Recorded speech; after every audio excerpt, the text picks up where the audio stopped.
Assalamualaikum warahmatullahi wabarakatuh. Kami dari kelompok 5 Indralaya. Sebelumnya, perkenalkan saya Despin Surpita dari Pendidikan Kimia Universitas Sriwijaya. Beserta rekan saya ada Saya Maulina Dinda Putri dari Pendidikan Kimia Universitas Sriwijaya. Saya Anggraini dari Prodi Pendidikan Kimia Universitas Sriwijaya. Dan saya Meikara Lestari dari Prodi Pendidikan Kimia Universitas Sriwijaya. akan menyajikan video dengan judul materi Katabolisme asam amino. Tujuan pembelajaran, mahasiswa mampu mengkombinasi jalur metabolisme karbohidrat, lipid, protein ke siklus TCA dan siklus urea.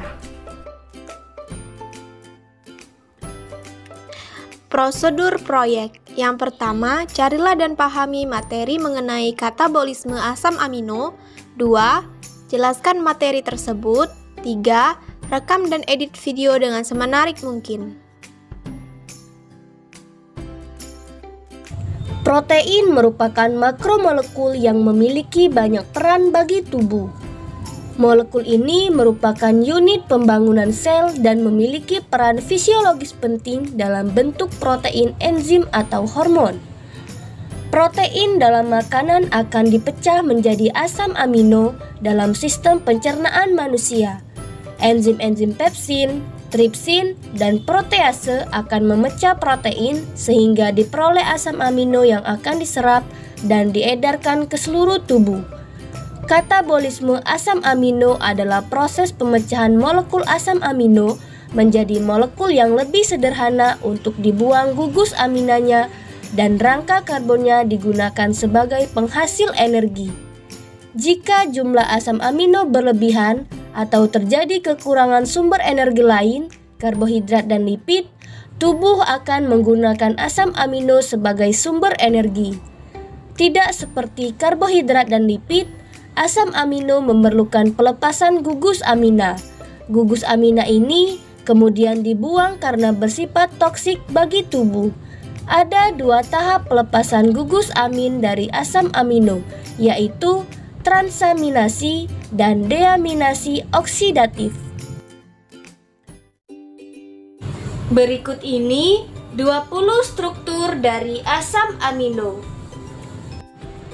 Jalur metabolik utama dari asam-asam amino terdiri dari yang pertama, produksi asam amino dari pembongkaran protein tubuh, digesti protein diet, serta sintesis asam amino di hati. Yang kedua, pengambilan nitrogen dari asam amino. Yang ketiga, katabolisme asam amino menjadi energi melalui siklus asam serta siklus urea sebagai proses pengolahan hasil sampingan pemecahan asam amino. Dan yang keempat adalah sintesis protein dari asam-asam amino. Berdasarkan gambar berikut ini dapat dilihat bahwa asam amino melepaskan gugus amina dan kerangka karbonnya, di mana gugus amina yang dilepaskan dari asam amino akan masuk ke tahap siklus urea, sedangkan kerangka karbon akan diteruskan melalui jalur siklus asam sitrat. 2 tahap pelepasan gugus amina. Yang pertama yaitu transaminasi, yaitu proses katabolisme asam amino yang melibatkan pemindahan gugus amino dari satu asam amino kepada asam amino lain. Reaksi pelepasan gugus amino yang dikatalisis enzim transminasi atau aminotransferase. Gugus amino dari asam amino dipindahkan kepada salah satu dari 3 senyawa keto, yaitu asam pirufat, alfa-ketoglutarat, atau oksaloasetat. Enzim aminotransferase memindahkan amin kepada alfa-ketoglutarat, menghasilkan glutamat, atau kepada oksaloasetat, menghasilkan aspartat. Tahap yang kedua yaitu deaminasi oksidatif, yaitu pemecahan gugus amina dari asam glutamat menjadi ion amonium dan alfa-ketoglutarat. dikatalisis oleh enzim glutamat dehidrogenase dengan kofaktor NAD+ atau NADP+ yang ada dalam mitokondria. Nah, reaksi ini dapat menggabungkan amonium ke glutamat atau melepaskan amonium dari glutamat yang bersifat reversibel. Nah, berikut ini adalah gambar ringkasan skematik mengenai reaksi transaminasi dan deaminasi oksidatif. Siklus urea. Siklus urea adalah reaksi pengubahan amonia menjadi urea. Reaksi kimia ini sebagian besar terjadi di hati dan sedikit terjadi di ginjal. Hati menjadi pusat pengubahan amonia menjadi urea, terkait fungsi hati sebagai tempat menetralkan racun. Amonia merupakan hasil degradasi dari asam amino. Amonia bersifat racun sehingga dapat membahayakan apabila menumpuk di dalam tubuh. Tubuh manusia tidak dapat membuang amonia dengan cepat, jadi perlu diubah menjadi urea yang bersifat kurang beracun. Urea yang dihasilkan di dalam hati akan dilepaskan ke peredaran darah. Kemudian oleh ginjal, urea akan dibuang bersama sampah-sampah lain dalam urin. Dalam keadaan normal, urin akan mengandung urea sebanyak 9,3 gram per liter hingga 23,3 gram per liter. Pengubahan amonia menjadi urea terdiri atas 5 tahapan reaksi. 2 tahapan terjadi di mitokondria dan 3 tahapan terjadi di sitoplasma. Tahapan-tahapan dalam siklus urea adalah sebagai berikut. Yang pertama, amonia akan diubah menjadi karbomil fosfat terlebih dahulu. Pengubahan ini dibantu oleh enzim karbomil fosfat sintesa 1 dan menggunakan 2 molekul ATP. Yang kedua, karbonil fosfat diubah menjadi sitrulin yang dibantu oleh enzim ornitin transkarbonilase. Enzim ini akan menggabungkan karbonil fosfat dengan ornitin menjadi sitrulin dan melepaskan gugus fosfat. Yang ketiga, sitrulin akan bergabung dengan asam amino aspartat dan membentuk arginosusenat. Reaksi ini membutuhkan ATP dan dibantu oleh kerja enzim arginisosinat sintase. Yang keempat, arginisusinat akan dipecah menjadi arginin dan fumarat oleh enzim arginisusinat. Yang kelima, arginin akan dipecah menjadi urea dan ornitin oleh enzim arginase. Urea akan dilepaskan ke peredaran darah, sedangkan ornitin akan digunakan untuk siklus urea lagi. Langkah 1 dan 2 terjadi di dalam mitokondria, sedangkan langkah 3, 4, dan 5 terjadi di sitoplasma. Dari 20 asam amino tadi, semuanya memiliki kerangka karbon yang berbeda-beda. Sehubungan dengan hal itu, terdapat 20 lintas katabolik yang berbeda untuk penguraiannya. Namun, kenyataannya, lintas katabolik asam amino ini menyatu, membentuk hanya 5 produk. Semuanya memasuki siklus asam sitrat untuk menyempurnakan oksidasi senyawa ini menjadi CO2 dan H2O. Nah, berikut ini adalah gambar jalur masuknya asam amino ke dalam siklus asam sitrat, di mana dapat dilihat bahwa 10 asam amino pada akhirnya diuraikan menjadi asetil koenzim A, 5 asam amino diubah menjadi alpha-ketoglutarat, 3 asam amino menjadi suksinil koenzim A, 2 asam amino menjadi oksaloasetat, dan 2 asam amino lagi menjadi fumarat. Energi yang dihasilkan dari proses katabolisme asam amino. Yang pertama yaitu arginin, glutamin, histidin, prolin, dan glutamat. Asam amino tersebut akan masuk ke jalur alpha-ketoglutarat dalam siklus asam sitrat, di mana energi yang dihasilkan adalah 2 NADH, 1 GTP, dan 1 FADH2. Total energi yang dihasilkan adalah 9 ATP dengan perhitungan sebagai berikut. 2 NADH sama dengan 2 dikali 3 ATP sama dengan 6 ATP. 1 GTP sama dengan 1 ATP. 1 FADH2 sama dengan 2 ATP.